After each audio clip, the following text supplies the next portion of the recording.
Pourquoi ne pas faire un camping accueillant, artistique, pas trop loin du centre, entre ville et nature, pour pouvoir permettre aux gens de participer à cette capitale culturelle à moindre coût.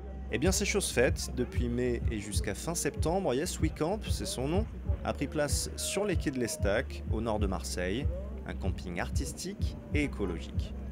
C'est un camping et en même temps c'est tout ce qu'il y a autour quoi, qui est intéressant. Sans parler du fait que ce soit géré par des bénévoles et construit par des bénévoles, c'est aussi pas logé dans un camping classique, pas habité de manière classique. C'est pas non plus un lieu classique pour un camping. On est au milieu du quartier nord, on n'a pas beaucoup d'ombre, on n'a pas d'arbres, donc ça s'appelle camping, mais il y a beaucoup de choses qui font que ça en diffère. Et bah, ça a complètement changé parce que quand on est venu c'était un peu un terrain vague et c'est vraiment top. Enfin, les constructions sont hyper chouettes. Enfin, tout est hyper créatif et il y a une bonne ambiance, donc on est très contents. C'est cool. Et tout a été imaginé dans un truc écolo, recyclé. Et je sais pas, c'est un peu l'ambiance qui réunit tous les gens. Tout le monde a plein de projets.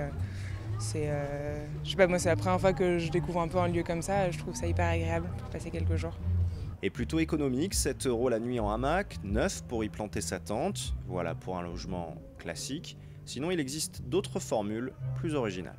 Il y a des dortoirs qui sont conçus à l'aide de palettes et d'échafaudages, qui sont très très très beaux, qui ont été imaginés par des architectes belges qui travaillent beaucoup avec la coopération avec l'Afrique et qui ont une vision de l'économie d'énergie, du développement durable. Donc ces dortoirs, une fois qu'ils seront démontés, laisseront le moins d'empreintes écologiques sur le territoire.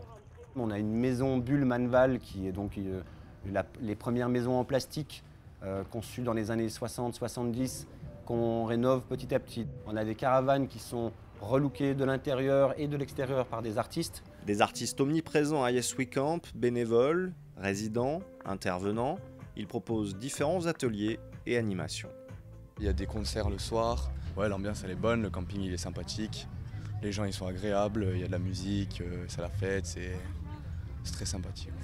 C'est un camping qui est fait pour une capitale culturelle, donc il est tourné vers les arts, il accueille des artistes en résidence. Il y a chaque mois 4 artistes qui viennent travailler tous les jours, qui dorment ici, dont on peut voir le travail et parler avec eux.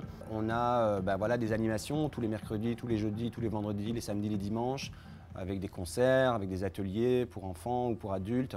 C'est un vrai lieu de partage, de découverte, de rencontre.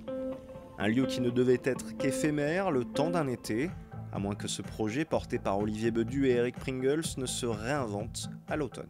J'entrevois quelque chose de la même dimension que ce qui se passe à l'hôpital Caroline au Frioul.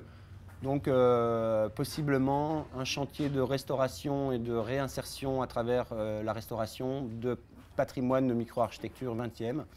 C'est à savoir si les décideurs voudront pérenniser ce lieu qui a déjà prouvé son intérêt à Marseille, une ville où il n'y a aucun autre camping.